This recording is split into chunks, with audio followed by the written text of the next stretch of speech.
The damage of the hurricane.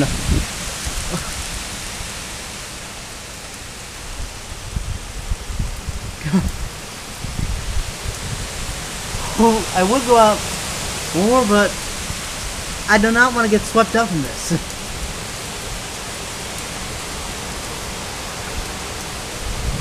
If it's bad now, imagine how bad it will be on Sunday. Or better, maybe it'll die down on Sunday.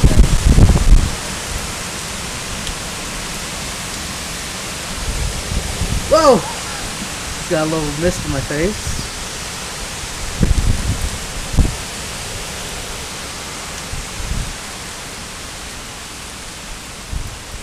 I don't know why it's not capturing it that low on my video.